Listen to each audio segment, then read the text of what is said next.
So hi hello friends, అందరికీ నమస్తే. ఎలా ఉన్నారు మిత్రులందరికీ నమస్కారం. ఫ్రెండ్స్, ఈ వీడియోలో టీచర్ ఎలిజిబిలిటీ టెస్ట్, అదేవిధంగా డిఎస్సికి సంబంధించి కూడా ఉపయోగపడే విధంగా paper 1 SGT, paper 2 school assistant అభ్యర్థులు కూడా ఉపయోగపడతాయి ఈ ప్రశ్నలు అనేవి. చైల్డ్ డెవలప్మెంట్ అండ్ పెడగాజీ, దీన్ని సైకాలజీ అని చెప్పేసి పిలుస్తాం. డిఎస్సిలో వచ్చేసరికి క్లాస్ రూమ్ సైకాలజీ అని చెప్పేసి పిలవడం జరుగుతుంది. జెడ్పీడి అనగా డాష్. మనకి ఇక్కడ మొదటి ప్రశ్న, జెడ్పీడి అనగా dash, zone of proximal development. Okay, option 2 right answer అవుతుంది. గైస్, ఈ వీడియోలో మనం క్విక్ రివిజన్ కింద ఇంపార్టెంట్ బిట్స్ అన్ని కూడా కంప్లీట్ చేద్దాం సైకాలజీకి సంబంధించి. వీడియో చూస్తున్న ప్రతి ఒక్కరు తప్పకుండా లైక్ చేయండి, మీ ఫ్రెండ్స్ అందరూ కూడా షేర్ చేయండి. లైవ్ ఎగ్జామ్స్ కూడా స్టార్ట్ అయినాయి, ఒకసారి మన ఛానల్లో చెక్ చేసుకోండి. బండూరా ప్రకారం అనుకరణ అభ్యసనంలో మానసిక ప్రక్రియలు డాష్. బండూరా ప్రకారం అనుకరణ అభ్యసనలో మానసిక ప్రక్రియలు ఏందని చెప్పేసి అడుగుతారు. కరెక్ట్ ఆన్సర్ తదాత్మీకరణ కమ అంతరీకరణ. తదాత్మీకరణ కమ అంతరీకరణ. ఆప్షన్ 1 ఈ ప్రశ్నకు సంబంధించిన సరైన సమాధానం అవుతుంది. మనకి తదుపరి ప్రశ్న, మూడవ ప్రశ్న స్క్రీన్ మీద ఉంది చూడండి. పరిపక్వత అంటే జీవి జన్యు పటిష్టాన్ని తెలుపుతుంది, ఇది ముందుగా నిర్ణయించిన ప్రణాళిక మార్పులతో జరుగుతుంది అన్నవారు ఎవరు? పరిపక్వత అంటే జీవి జన్యు పటిష్టాన్ని, ఇక్కడ సింపుల్గా మీరు గుర్తుపెట్టుకోవడానికి కోడ్ ఏంటంటే జన్యు పటిష్టాన్ని అనే పదాన్ని గుర్తుపెట్టుకోండి. పటిష్టం, పటిష్టమైన దాన్ని బద్దలుగొట్టేది క్రైన్ అని చెప్పేసి గుర్తుపెట్టుకున్నట్లయితే Craig. Option 4 right answer. Craig correct answer. పటిష్టాన్ని, జన్యు పటిష్టాన్ని, పటిష్టమైన దాన్ని పగలగొట్టేది క్రైగ్. ఓకే, ఆప్షన్ 4 ఈ విధంగా కోడింగ్ చేసుకోండి, సింపుల్గా గుర్తుంటుంది. మనకి తదుపరి ప్రశ్న, ఈ క్రింది వాటిలో ప్రాథమిక అవసరం వ్యాయామం, రక్షణ అవసరం. ఆప్షన్ 2. ఆప్షన్ 3 గుర్తింపు అవసరం. ఆప్షన్ 4 గౌరవ అవసరం. ఈ క్రింది వాటిలో ప్రాథమిక అవసరం వ్యాయామం. చాలామంది రక్షణ అవసరం అని చెప్పేసి పెడతారు, అంటే ఇక్కడ కీ ప్రకారం మాత్రం వ్యాయామం రైట్ ఆన్సర్. మనకి తదుపరి ప్రశ్న, 5వ ప్రశ్న స్క్రీన్ మీద ఉంది చూడండి. కృత్రిమ పరిశీలనను ఇలా కూడా అంటారు. కృత్రిమ పరిశీలనను ఇలా కూడా అంటారు. ఆప్షన్లన్నీ కూడా క్లారిటీగా అబ్జర్వ్ చేయండి. కరెక్ట్ ఆన్సర్ ప్రయోగ పరిశీలన రైట్ ఆన్సర్. కృత్రిమ పరిశీలనను ప్రయోగ పరిశీలన అని అంటారు. ఓకే, ఆప్షన్ 3 ఎవరైతే ఈ ప్రశ్నకు సంబంధించి గెస్ చేశారో రైట్ ఆన్సర్. మనకి తదుపరి ప్రశ్న, ఈ క్రింది రకమైన స్మృతిలో విద్యార్థి విషయాన్ని అవగాహన చేసుకొని గుర్తుంచుకుంటాడు. తక్షణ స్మృతి, బట్టి స్మృతి, తార్కిక స్మృతి, నిష్క్రియాత్మక స్మృతి. కరెక్ట్ ఆన్సర్ తార్కిక స్మృతి రైట్ ఆన్సర్. తార్కిక స్మృతి కరెక్ట్ ఆన్సర్ అవుతుంది. మనకి తదుపరి ప్రశ్న, 7వ ప్రశ్న, మొదటి మనోవిజ్ఞాన ప్రయోగశాల స్థాపించిన వారు. మొదటి మనోవిజ్ఞాన ప్రయోగశాలను స్థాపించిన వారు విల్హెల్మ్ వూంట్ రైట్ ఆన్సర్. మనకి తదుపరి ప్రశ్న, 8వ ప్రశ్న స్క్రీన్ మీద ఉంది. జీన్ పియాజే తన సంజనానాత్మక వికాస సిద్ధాంతంలో ఈ క్రింది పదాన్ని ఉపయోగించలేదు. Option 1 schema. ఆప్షన్ 2 వచ్చేసరికి సాంఘికీకరణ. ఆప్షన్ 3 అనుగుణ్యత. Option 4 scaffolding. ఇక్కడ స్కఫోల్డింగ్ అనే పదం సహాయ సహకారాలు అందించడం అనే అర్థాన్ని కలిగి ఉంటుంది. జీన్ పియాజే సిద్ధాంతానికి ఆపోజిట్గా ఉండే సిద్ధాంతం, మనకి జీన్ పియాజే పక్కనే ఉండే సిద్ధాంతం వైగోట్స్కీ సిద్ధాంతంలో ఈ scaffolding, ZPD, zone of proximal development ఈ పదాలు అయితే రావడం జరుగుతాయి. ఓకే, మనకి తదుపరి ప్రశ్న, 9వ ప్రశ్న స్క్రీన్ మీద ఉంది. ఇక్కడ చూడండి, గుర్తును ఇంగ్లీష్ అక్షరం వీగా గుర్తించడంలో గల ప్రత్యక్ష వ్యవస్థాపన నియమం. ఇక్కడ ఆప్షన్లు అయితే చూడవచ్చు. పూరణ నియమం ఆప్షన్ 1. ఆప్షన్ 2 ఆకృతి క్షేత్ర సంబంధ. ఆప్షన్ 3 అవిరళ. కరెక్ట్ ఆన్సర్ పూరణ నియమం రైట్ ఆన్సర్. పూరణ నియమం ఈ ప్రశ్నకు సంబంధించిన సరైన సమాధానం అవుతుంది. గైస్, ఇంకెవరైతే వీడియోని లైక్ చేయలేదో లైక్ చేసేయండి. మీరు కానీ ఫస్ట్ టైం మన ఛానల్కి వచ్చినట్లయితే సబ్స్క్రైబ్ చేసుకుని ఒకసారి ఛానల్ ఓపెన్ చేసుకుని చెక్ చేసుకోండి. చాలా వీడియోస్ ఉంటాయి, అవన్నీ కూడా ప్రిపరేషన్లో భాగంగా ఉపయోగించుకోండి. సృజనాత్మకత గల వ్యక్తుల్లో సాధారణంగా ఉండే ఆలోచన రకం విభిన్న ఆలోచన. విభిన్న రకాలుగా ఆలోచన చేసి సమస్య పరిష్కారం చేయగలుగుతారు. ఓకే, విభిన్న ఆలోచన రైట్ ఆన్సర్. మనకి తదుపరి ప్రశ్న, 11వ ప్రశ్న చూడొచ్చు. ప్రాజెక్ట్ పద్ధతి దీనిపై ఆధారపడి ఉంటుంది. ఆప్షన్ 1 ప్రవర్తనవాదం. ఆప్షన్ 2 వ్యవహారిక సత్తావాదం. ఆప్షన్ 3 బ్రోనర్ వాదం. ఆప్షన్ 4 అస్తిత్వవాదం. ప్రాజెక్ట్ పద్ధతి దీనిపై ఆధారపడి ఉంటుంది. కరెక్ట్ ఆన్సర్ వ్యవహారిక సత్తావాదం రైట్ ఆన్సర్. వ్యవహారిక సత్తావాదం కరెక్ట్ ఆన్సర్. నెక్స్ట్ ఒక ఎటాబైట్ దీనికి సమానం. Correct answer 1024 gigabytes. Option 4 right answer. మనకి ఇన్ఫర్మేషన్ కమ్యూనికేషన్ టెక్నాలజీ ఐసీటీకి సంబంధించి కూడా ఖచ్చితంగా బిట్ అనేది రావడం జరుగుతుంది కాబట్టి ఐసీటీ టాపిక్ చాలా ఇంపార్టెంట్. మనకి తదుపరి ప్రశ్న 13వ ప్రశ్న చూడండి. ఎరిక్సన్ ప్రకారం వ్యక్తి ఆఖరి దశలో ఎదుర్కొనే మనోసాంఘిక క్లిష్ట పరిస్థితి. కరెక్ట్ ఆన్సర్ సమైక్యత, నిరాశ. ఇంకా ఈ టాపిక్ నుంచి బిట్ ఏ విధంగా అడిగే అవకాశం ఉందంటే, పూర్వ శైశవ దశలో క్లిష్ట పరిస్థితిని అడిగాడంటే నమ్మకం, అపనమ్మకం. ఈ పూర్వ శైశవ దశ అనేది 1 సంవత్సరం వయసులో ఉంటుంది. నెక్స్ట్ రెండవది ఉత్తర శైశవ దశ అనేది 2 సంవత్సరాల కాలంలో ఉంటుంది. ఇక్కడ క్లిష్ట పరిస్థితి స్వయం ప్రతిపత్తి, సందేహం, సిగ్గు, సంశయం.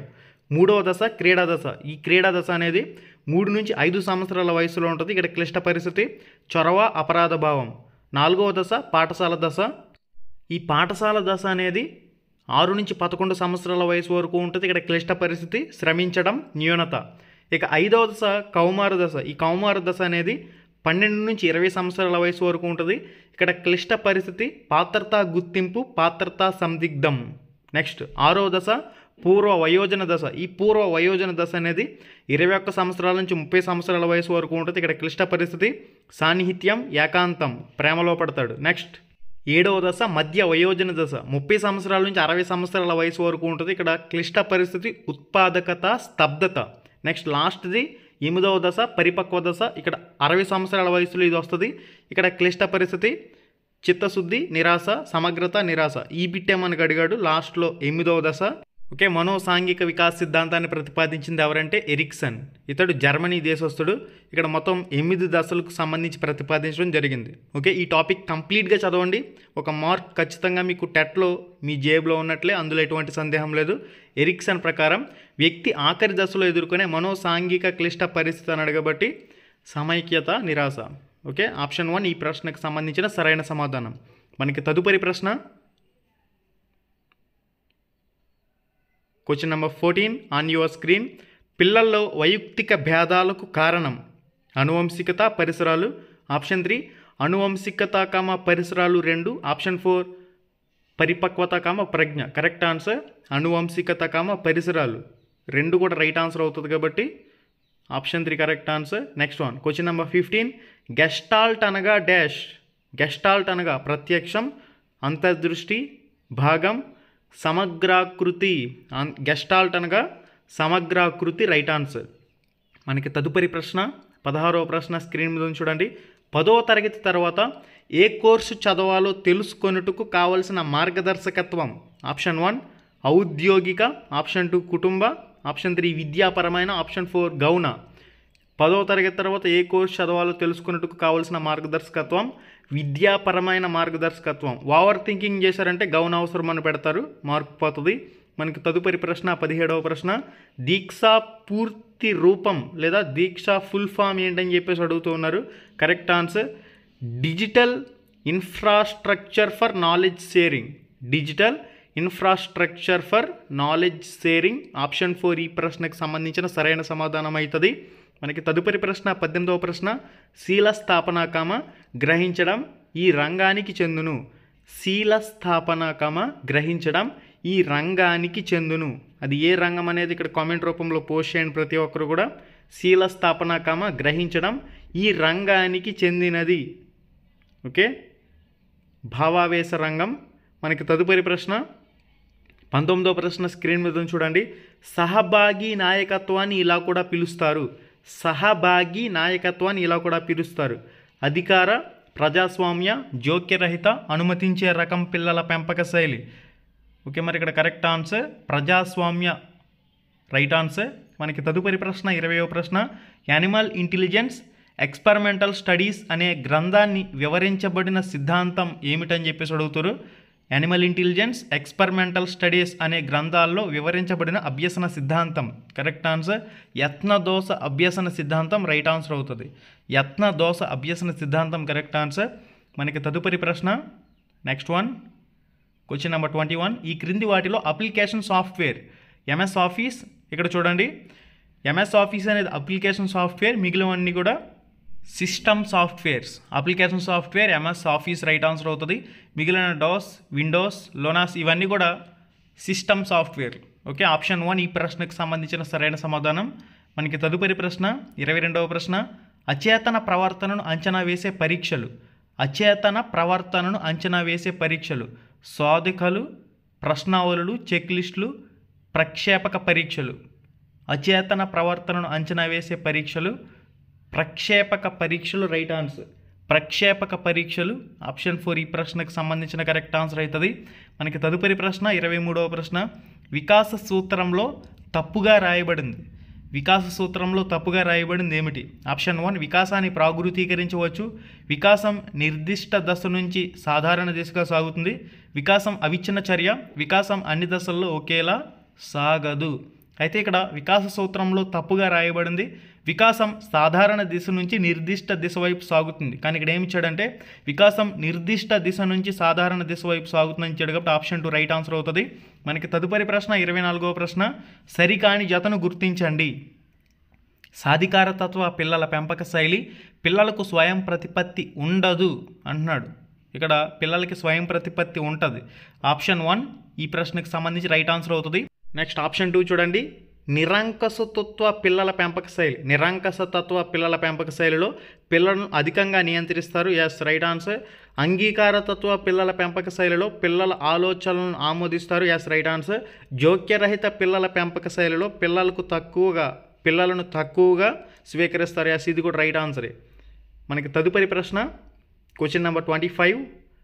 ఆర్టీ 2009 ప్రకారం 6 నుంచి 8 తరగతి వరకు గల విద్యా సంవత్సరాల్లో బోధనా గంటలు 6 నుంచి 8వ తరగతి వరకు అంటే 1000 గంటలు. 6వ తరగతి కంటే క్రింద 800 గంటలు వస్తుంది. నెక్స్ట్ 8వ తరగతి పైన అంటే 9వ తరగతి 10వ తరగతికి సంబంధించి 1200 గంటలు అయితే రావడం జరుగుతుంది. ఓకే, ఇక్కడ మనకి 6 నుంచి 8వ తరగతి అని చెప్పేసి పర్టికులర్గా అడిగారు కాబట్టి 1000. ఆప్షన్ 2 ఈ ప్రశ్నకు సంబంధించిన సరైన సమాధానం.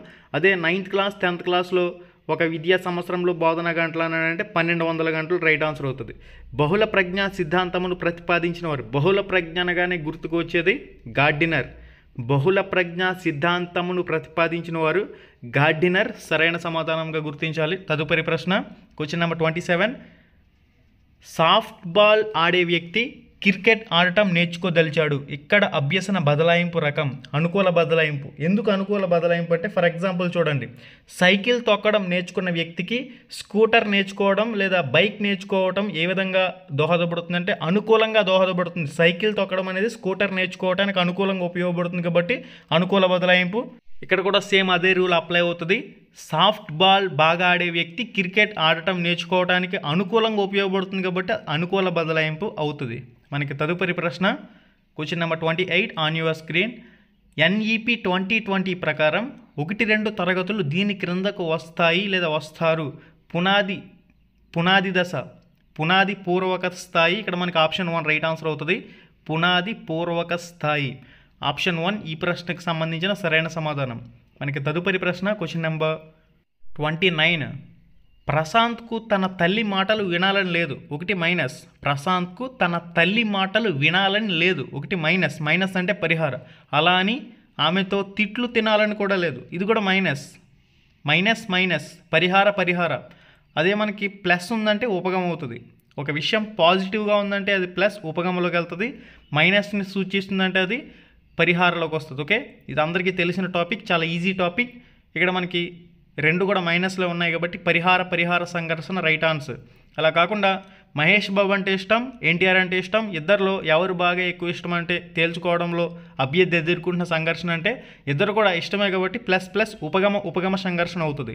ఈ క్రింది వాటిలో మానసిక వికలాంగులకు ఇచ్చే పునర్బలనంలో సాంఘిక పునర్బలనం డాష్. డబ్బు, ఆహారం, చిరునవ్వు, విశ్రాంతి.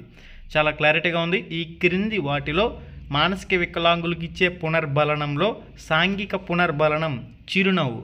ఆప్షన్ 3 సరైన సమాధానం. ఓకే గైస్, చూసారు కదా ఈ వీడియోలో చైల్డ్ డెవలప్మెంట్ అండ్ పెడగాజీకి సంబంధించి మనకి డిఎస్సిలో దీన్ని క్లాస్ రూమ్ సైకాలజీ అని చెప్పేసి పిలవడం జరుగుతుంది. టెట్లో వచ్చేసరికి psychology, child development and pedagogy అని చెప్పేసి పిలవడం జరుగుతుంది. Paper 1 SGT, paper 2 school assistant అందరికి కూడా ఈ ప్రశ్నలు అనేవి ఉపయోగపడతాయి. నెక్స్ట్ వీడియోలో మరిన్ని ఇంపార్టెంట్ బిట్స్తో మళ్ళీ కలుసుకుందాం. ఆల్రెడీ మన యూట్యూబ్ ఛానల్లో లైవ్ ఎగ్జామ్స్ కూడా స్టార్ట్ చేయడం జరిగింది. ఒకసారి ఛానల్ ఓపెన్ చేసుకుని ప్లేలిస్ట్లో ఉన్న వీడియోస్ అన్నీ కూడా చూడండి. Thank you. హై ఫ్రెండ్స్, ఎలా ఉన్నారు? మీరు కానీ ఫస్ట్ టైం మన ఛానల్కి వచ్చినట్లయితే ఇక్కడ కనిపిస్తుంది కదా ఎర్రటి రెడ్ కలర్ సబ్స్క్రైబ్ బటన్ మీద క్లిక్ చేసి పక్కనే ఉండే గంట సింబల్ని ఆల్ అని చెప్పేసి క్లిక్ చేసుకుని ఉంచుకోండి. మన ఛానల్లో పోస్ట్ చేసే ఎటువంటి అప్డేట్ అయినా మీరు మిస్ కాకుండా చూసే అవకాశం అయితే ఉంటుంది. Thank you.